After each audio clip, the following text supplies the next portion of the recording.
Mesdames et messieurs, bonsoir. Je suis heureuse de vous retrouver pour votre magazine Grand Angle. Le Maroc, terre promise. L'enquête de ce soir est consacrée à ces Français qui ont choisi le royaume comme terre d'accueil. Ils sont de plus en plus jeunes à tenter l'aventure au Maroc. Nous irons ensuite dans les montagnes de l'Atlas où nous vous parlerons de caroubiers, objet de tension dans la coopérative locale. Enfin, nous revisiterons un arc ancestral de la chasse avec les faucons et les slougis. Sommaire. Le Maroc, une nouvelle terre d'accueil pour des milliers de Français. Les citoyens de l'Hexagone sont de plus en plus nombreux à céder aux sirènes de l'exil. Doré ou teinté d'aventure, cet exil vers les cités marocaines est souvent une expérience positive et enrichissante pour ceux et celles qui la tentent. Dans les montagnes du Tchadla à Zélal, la richesse naturelle est le caroubier. Un arbre dont profitent les enfants de la région, aujourd'hui déçus par la gestion de leur coopérative agricole. Expulsés par le président, ils ne se laissent pas faire et demandent des comptes. La justice a été saisie. À Sid el-Mokhtar, la deuxième édition du Festival des chasses traditionnelles a tenu ses promesses. Des dizaines de participants marocains et étrangers ont présenté leurs plus beaux slougis et faucons dans une compétition assez spéciale. Ils sont de plus en plus nombreux et de plus en plus jeunes. Les Français s'installent au Maroc sans trop de difficultés. Le soleil et le charme du pays n'expliquent pas tout. Ils le reconnaissent. La crise économique a fait pencher la balance. Ici, ils n'ont pas à se serrer la ceinture. Certains, au contraire, ont tout simplement remis les compteurs à zéro en venant au Maroc. Ils ont carrément décidé de changer de vie. Alors, à quoi ressemblent ces nouveaux immigrants? Qu'attendent-ils du Maroc et parviennent-ils réellement à s'y intégrer? Maroc, terre promise, un reportage d'Amel Saber, Hicham Ajbli et Ralid Oudades.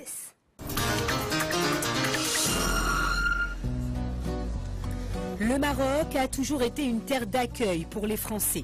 Si le royaume attirait surtout les touristes en quête de soleil et les retraités à la recherche d'une vie meilleure, aujourd'hui ils sont de plus en plus jeunes à tenter l'aventure Maroc, avec l'intention cette fois de s'offrir une nouvelle vie dans un pays où l'hospitalité est reine. Lorsqu'on arrive au Maroc, on est accueilli à bras grands ouverts. Les gens ont une facilité de communication qui n'existe pas en France. Dès qu'on fait un pas, ils en font 10 vers nous. C'est très facile pour un Français de vivre au Maroc. C'est beaucoup plus difficile pour un Marocain de vivre en France, à mon avis. En plus de la proximité géographique et linguistique, la stabilité politique et l'essor économique du pays font du Maroc une des destinations préférées des Français. Le Maroc est aujourd'hui devenu une terre d'adoption, loin d'une France morose, faisant face à une crise économique certaine. Le profil est banal en France, c'est-à-dire que des Bac+5 et des écoles de commerce, comme moi, il y en a plein sur le marché. Je ne viens pas comme ça du jour au lendemain, avec l'envie de voler le travail de quelqu'un d'autre. Avec une croissance de 5% par an, ils sont 45 000 Français installés officiellement au Maroc de manière permanente. Avec le flux de touristes, il serait près de 100 000 sur le territoire marocain.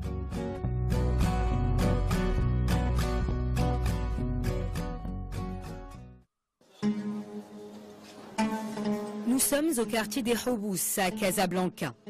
Un véritable patrimoine de l'architecture coloniale française. Sa construction remonte à 1917. C'est le général Lyautey lui-même qui en a eu l'idée dans le but de séparer les lieux de résidence des Européens de ceux des Marocains. Près d'un siècle plus tard, Marocains et étrangers y sont réunis. Le quartier des Houbous attire les touristes en tout genre. Au détour d'une ruelle, nous faisons la connaissance de Laure. Non, Laure n'est pas une touriste.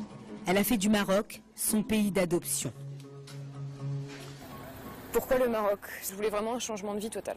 Voilà, parce que pour moi, le Maroc, c'était un peu l'antipode de la France. C'était le premier pays africain que je visitais dans ma vie, j'avais 17 ans. Et en fait, j'ai eu une certaine accroche pendant ce voyage. J'ai visité la ville de Fès notamment, où j'ai découvert les tanneries et ses odeurs. Et en fin de compte, ça m'a fait un déclic.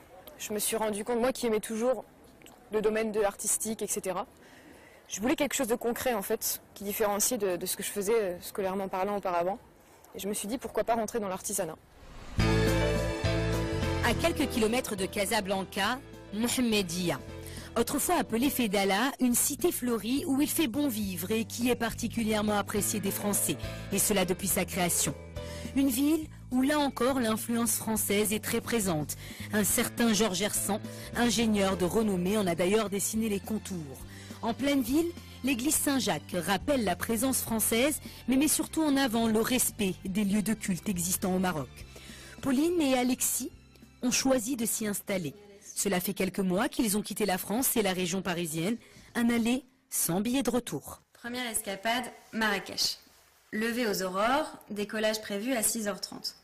Passeport, lunettes de soleil et 30 kilos de bagages, c'est parti, embarquement immédiat, direction le Maroc. Sourire aux lèvres et l'excitation au ventre, l'aventure commence. Bref, tout est mis en œuvre. Une aventure que Pauline partage dans son blog, Les Escapades de Madame Popita.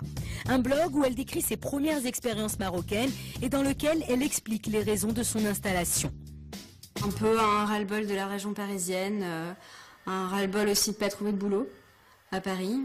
Et on s'est dit, pourquoi pas tenter l'aventure au Maroc. Après tout, on est jeunes et rien ne nous retient à Paris. Alexis, on avait marre de son boulot. Moi aussi, moi j'en avais marre de ne pas en trouver. Et du coup voilà, on s'est dit, allez, on part. On a choisi le Maroc. On hésitait avec l'Allemagne et on a choisi le Maroc. Comment tu vivais à Paris? À Paris, je vivais dans un 15 mètres carrés. Non, à Paris, il faut toujours faire attention à ses dépenses. Ici, voilà, j'ai pas cette angoisse de me dire comment je vais faire pour survivre, chose que j'avais à Paris. Si Alexis, son compagnon, est venu au Maroc, c'est avant tout pour se faire une idée du pays. Passionné de musique, il donne de temps à autre des cours de piano en attendant de trouver un emploi stable. Pour Alexis, l'intégration semble un peu complexe, il a déjà quelques appréhensions. On a des difficultés à vraiment se mélanger, à faire vraiment un melting pot quand on va dans un autre pays ou même quand les gens viennent dans le nôtre. On remarque quand même qu'on reste toujours assez communautaire. Je pense que c'est une des difficultés, sentir qu'on ne sera jamais réellement intégré à 100% dans un pays. Un sentiment qui n'est pas forcément partagé par tous les Français installés au Maroc. À Salé, dans le quartier de Tabrekt, nous rencontrons Laurent. Laurent a quitté Nantes il y a 3 ans et a choisi de vivre dans ce quartier populaire. Salut Laurent. Ça va, Khalid Labassali? Ça va? بخير. بخير. الحمد لله. يعني بارك الله فيك. كنت مزيان؟ الحمد لله بارك كيف الله مع فيك. الخدمة؟ خدمة مزيان. مزيان؟ بزاف. صافا ça marche. الحمد لله. الحمد لله. Allez, Merci allez, beaucoup. bye bye. À bientôt. Je préfère 1000 fois habiter ici, dans un quartier populaire, plutôt qu'un quartier un peu huppé et réservé aux expatriés comme High Riyad ou autres qui, moi, me paraissent sans âme, en fait, un peu déshumanisés. Et je pense aussi que les relations entre les gens ne sont pas les mêmes dans ces quartiers-là. À Salé et particulièrement à Tabrekt, les loyers sont plus abordables qu'à Rabat. Un aspect non négligeable pour Laurent qui en profite pour faire quelques économies. Et comme n'importe quel Marocain, Laurent a le sens de l'hospitalité et insiste pour nous faire visiter son appartement. Bon, bienvenue chez moi. Comme vous pouvez constater, c'est assez sommaire. Il n'y a pas beaucoup de meubles. Mais c'était aussi un choix, quand j'ai voulu m'installer ici, de venir avec très peu de choses. J'ai apporté surtout ce qui était important pour moi, mes ordinateurs, mon arbre, qui m'accompagne depuis pas mal d'années, et donc je ne me voyais pas me séparer en venant ici, et qui aime beaucoup le soleil lui aussi. En 3 ans, Laurent n'est rentré que quelques jours en France. Ses vacances, il les passe à visiter le pays, un Maroc qu'il connaît aujourd'hui mieux que son pays d'origine, pour en avoir découvert tous les recoins, même les moins accessibles. Ça, c'est une petite plage qui est à 40 km au nord d'Agadir, sur laquelle j'ai vraiment eu un vrai coup de cœur. Là, c'est un souvenir de Tantan. Et là, mon dernier voyage à Mahmid El Rizlen, l'été dernier. Mais Laurent n'est pas seulement séduit par les paysages du Maroc. Ici, il s'est fait une nouvelle vie et considère être au Maroc en tant qu'invité plutôt que résident.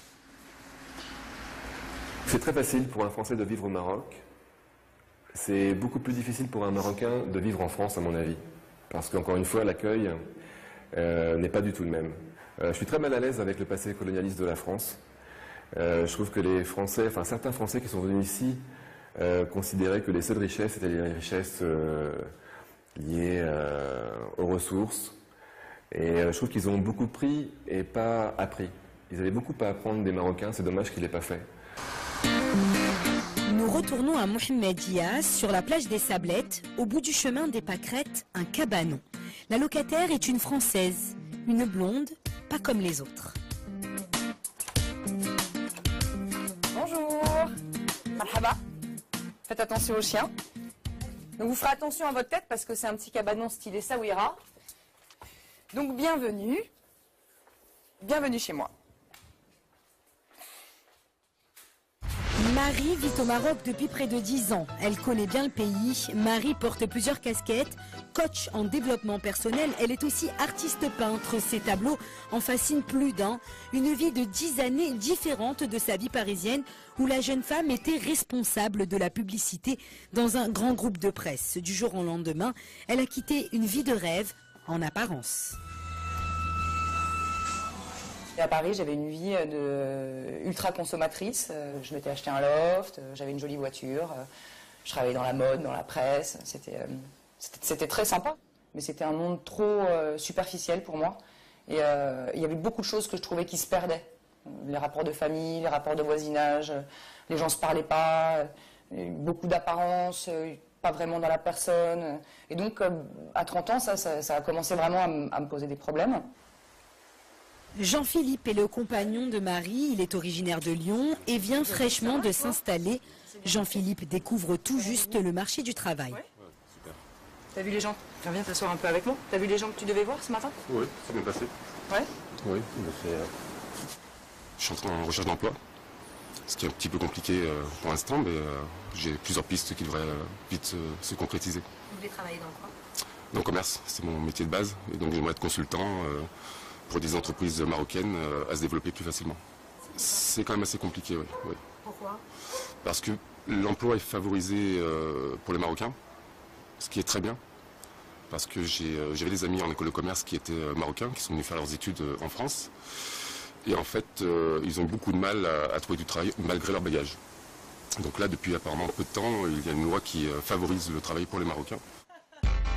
Quelle est justement la procédure à suivre pour embaucher un Français ou plus généralement un étranger? Depuis 2006, et dans le but de donner la priorité aux Marocains en matière d'emploi, un décret et un arrêté du ministère de l'Emploi obligent le salarié étranger à obtenir auprès de l'ANAPEC, l'Agence nationale pour la promotion de l'emploi et des compétences, une attestation d'activité.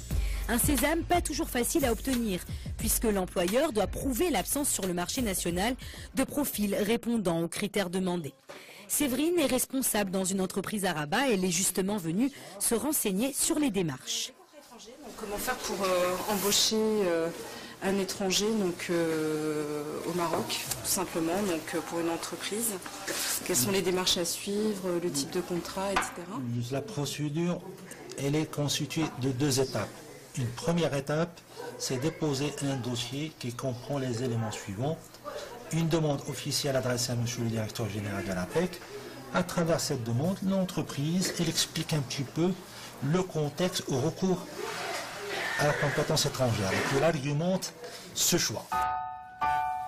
Une justification qui passe aussi par la publication obligatoire sur des journaux francophones et arabophones d'une annonce du poste, bien que cette politique de priorité nationale existe aussi dans des pays comme les États-Unis ou la France. Aux yeux de certains employeurs, il s'agit plutôt d'un frein à l'embauche qui pourrait avoir des répercussions non négligeables. C'est pas juste. Non mais c'est vrai, c'est si à partir du moment, parce que des fois on peut passer à côté d'une perle. C'est ce que je viens pas comme ça du jour au lendemain avec l'envie de blouser ou de voler le travail de quelqu'un d'autre. Vous voyez, on a des Marocains dans différents services, etc. Mais c'est vrai que parfois, stratégiquement, dans certaines spécialités, on n'a pas forcément le profil vraiment recherché. Pas question de passer à côté d'une perle rare et ainsi de nuire au bon développement d'une entreprise. L'arrêté ministériel reste flexible. Il existe d'ailleurs certaines dérogations, une catégorie de personnes dispensées de l'attestation d'activité.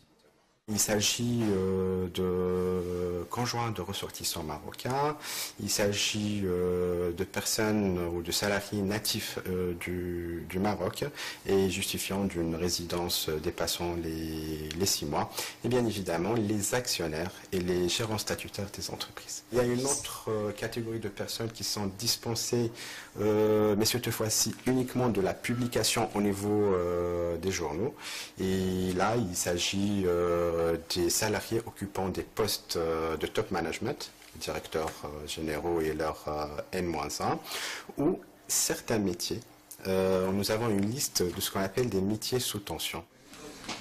Parmi ces métiers dits sous tension, nous citerons les pilotes, les chefs cuisiniers étoilés et certains profils pointus dans l'ingénierie.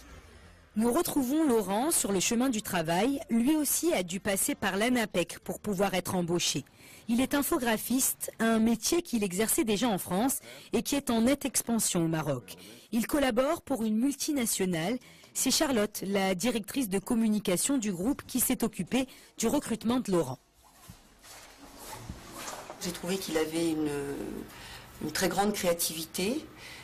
C'est quelqu'un de hyper consciencieux, qui aime bien, très attaché aux détails. Parmi les personnes qui se sont présentées, c'est celui qui m'a le plus interpellée. Voilà. Ça n'a rien à voir avec sa nationalité. De la créativité, mais aussi de l'originalité. Ces maquettes illustrent d'ailleurs le travail de Laurent, qui fait preuve d'ingéniosité. J'ai proposé ce principe en fait avec une petite astuce. C'est la roue de la navette qui fait l'écouteur du casque. Et c'était un moyen pour moi aussi de mettre en avant les gens qui travaillent dans l'entreprise. Des idées, Laurent en a donc à revendre, même si au départ, son manque de connaissance du pays et de ses traditions lui ont valu quelques petites maladresses. Pour l'Aïd, j'avais fait une affiche et une fois sur les murs de l'entreprise qu'on m'a fait comprendre que le mouton que j'ai choisi, c'était pas un mouton marocain. Et comme quoi, c'est vraiment... Là, pour le coup, c'était évident que c'était une affiche faite par un blanc. Moi, j'étais pas assez au courant des moutons du coin et j'ai pas pris la bonne bête, en fait. Il a pas les cornes. Et du coup, il est pas valable. Il est pas retenu. Il est pas bon à manger. Mais bon, ça, c'est des choses que je préfère éviter. Le but, quand même, pour moi, c'est que le message passe et passe bien et que les gens aient des réactions plutôt positives. C'est une petite anecdote. Ouais, c'est pas méchant, c'est pas méchant. C'est pas méchant. Voilà. C'est pas méchoui non plus. Si les Français apportent leur expertise et leur expérience, le contraire est vrai aussi. Au Zoudaïa à Rabat, comme chaque matin, Laure va à l'école. Au centre de qualification des arts traditionnels, elle apprend les techniques de la chaussure. Là, je suis en train de découper les parties en fait de la chaussure. Donc là, c'est la claque, etc. Donc il y a 3 parties principales dans une chaussure basique. Hein. Ça, c'est la claque, c'est la partie avant de la chaussure, avec donc la languette. Voilà. Pourquoi ne pas avoir fait une école d'artisanat, enfin, je dirais confection de chaussures en France? Alors j'y avais déjà pensé, bien sûr, mais c'est très coûteux. C'est dans des régions pas faciles par rapport à là où je vis en Normandie. Donc bon, il y avait un choix à faire et puis voilà, c'était soit je fais ça en France et je vis dans une situation qui n'est pas forcément facile, ou soit je le fais au Maroc et là j'ai tout le bonheur de pouvoir découvrir plein d'autres domaines dans l'artisanat, etc.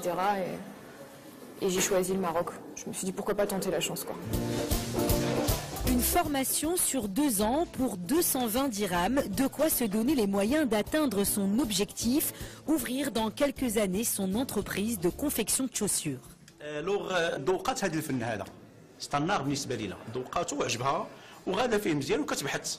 المغرب عنده لمسات خاصه في صناعه الاحذيه او في صناعه اي حاجه كتلبس في الرجل، سواء بابوش ولا بالغاش كيتميز بها المغرب، وعنده اون ميثود خاصه به ما كتلقاش في كنتخور. هذا هو الامتياز. Bien que Laure soit la seule étrangère, elle s'est facilement intégrée au groupe. Pour certains étudiants, la présence de Laure est même un plus. شرف لينا يجيو عندنا شي حد من برا يجي يخدم عندنا هنا ياخذ الحرفه، تيديروا لنا الثقه في راسنا، تيشجعونا حتى حنا نخدموا مزيان. وراه حنا تنتمناو نمشيو عندهم تما خدمه ودابا ولا العكس ولا هما تيجيو عندنا هنايا خديت عارفه. انت كتفكر تمشي لعندهم تمشي لفرنسا؟ ولا خدينا الدبلوم علاش لا نديرو تما نكملوا مشروع نديرو شي مشروع تما. Comme Atman, ils sont nombreux à vouloir réaliser ce souhait, partir à l'étranger, en France particulièrement, un Eldorado qui reste cependant difficile d'accès. Nous sommes encore loin de la réciprocité, particulièrement ces dernières années où l'obtention du fameux sésame, le visa Schengen, est de plus en plus difficile. Le Maroc aussi a sa réglementation, mais n'impose pas de visa aux Français. Ces derniers ne peuvent cependant rester plus de 3 mois sur le territoire marocain sans titre de séjour. Au-delà de cette période butoir, leur situation devient illégale. Nous suivons Pauline au commissariat de Mohammedia. C'est ici que se font les demandes de cartes de résident. À Mohammedia, on compte 2500 étrangers en situation légale. Plus de la moitié sont français. Selon le ministère de l'Intérieur, sur le territoire national, ils sont 23 000 à posséder un titre de séjour. Oui, bonjour. Alors, je viens vous voir parce que je voulais connaître les modalités pour faire une carte de résident. D'accord. Vous êtes quelle nationalité, mademoiselle? Française. Française. J'ai votre passeport, s'il vous plaît. Oui, donc je voulais vous demander, parce que je suis sortie le 2 novembre à Ceuta, et je voulais savoir, comme je suis arrivée ici en juin, je voulais savoir si c'était valable le fait que je sois sortie déjà 2 fois à Ceuta. Le plus important pour nous, c'est la dernière entrée, c'est-à-dire la date de votre dernière entrée au Maroc, c'est-à-dire le 2 novembre. Toujours, vous êtes en situation régulière. D'accord, donc tant que je suis sortie à Ceuta, c'est valable. Oui, c'est pas de problème.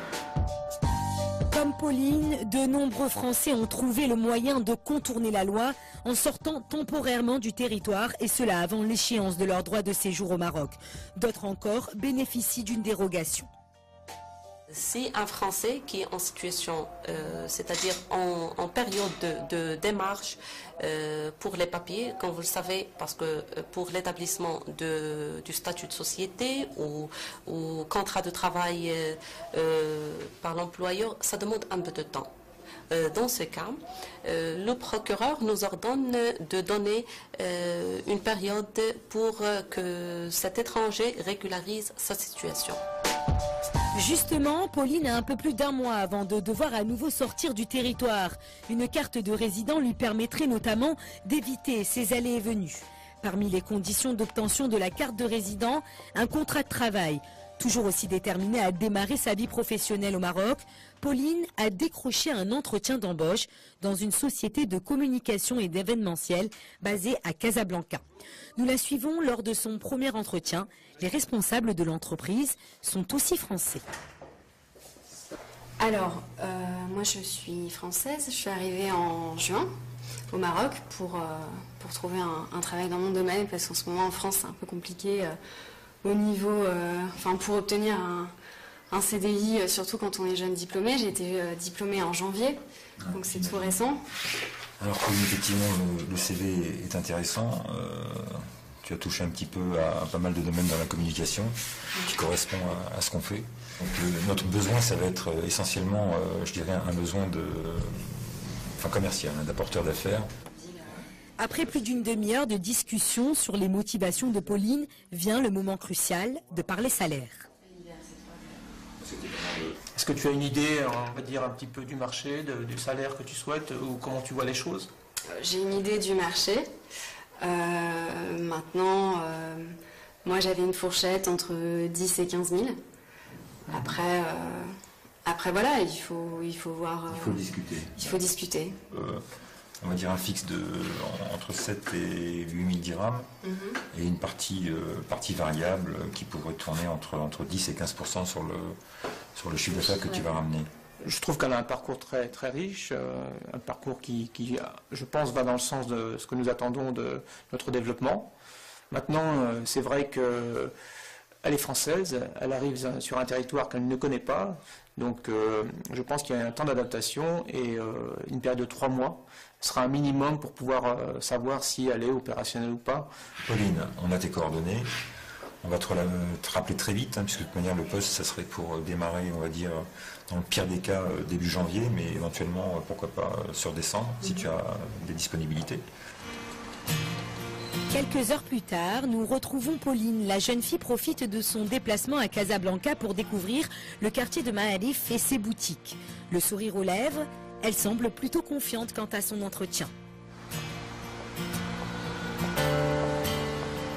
Je ne veux pas m'avancer parce qu'on ne sait jamais, mais j'ai eu un bon sentiment et je pense que ça s'est bien passé. Je pense que mon profil est un petit peu plus valorisé quand même qu'en France, où au final mon profil est banal en France. C'est-à-dire que des Bac plus 5 et des écoles de commerce comme moi, il y en a plein sur le marché. Et donc du coup, il faut se différencier et je pense qu'ici, j'arrive à me différencier plus facilement. Aux abattoirs de Casablanca, durant son temps libre, Laurent soutient les Colo-Colo, une troupe de cirque qui a pris ses quartiers dans cette fabrique culturelle. Le groupe de Saltimbanque rappelle à Laurent ses meilleurs moments passés en France. J'avais fait le deuil de toute cette partie culturelle, parce que j'avais fait un choix de vie qui était différent, et j'avais parti du principe que c'était avant, que c'était terminé. Et le fait de voir que je peux vivre ça aussi ici, maintenant, pour moi c'est comme c'est un grand bonheur, un très très grand bonheur. Laurent réalise gracieusement les affiches de spectacles des artistes. Là encore, son perfectionnisme est visible. Et lorsqu'on lui demande s'il est prêt à repartir à Nantes, sa réponse est on ne peut plus claire. Demain, non. Non. Non, après-demain, non plus.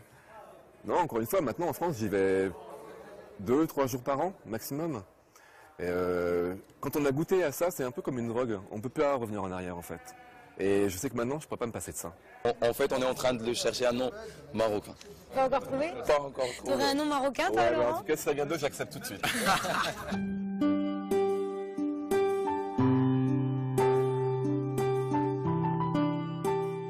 Bah dis-lui. Bard. Il te sèche et tu mets ta G là-bas. Ok? Pour te sécher, sinon tu vas être malade. Demain, il y a école. Je ne regretterai jamais la décision que j'ai prise il y a 10 ans de tout quitter pour venir ici. Je ne repartirai pas en France, non. La seule raison, et c'est vrai qu'on ne l'a jamais abordé d'ailleurs ensemble, mais la raison pour laquelle je pourrais partir en France, c'est que j'ai des gros problèmes de santé. Sinon, non. Sinon, je reste là.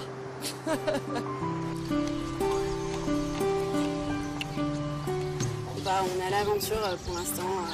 On ne sait pas ce qui va nous attendre, on ne sait pas si on va rester ici parce que ça va dépendre de notre emploi, etc. Donc c'est vraiment l'aventure.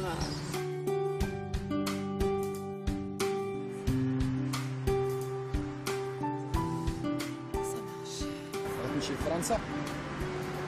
فرنسا؟ ما تمشيش فرنسا. Tu veux rester au Maroc, غتبقى هنا المغرب. اييه. شنو المغرب زوين؟ زوين. بزاف. Je me sens plus utile parce qu'il y a beaucoup plus de terrain vierge, quoi. Il y a beaucoup de choses à faire.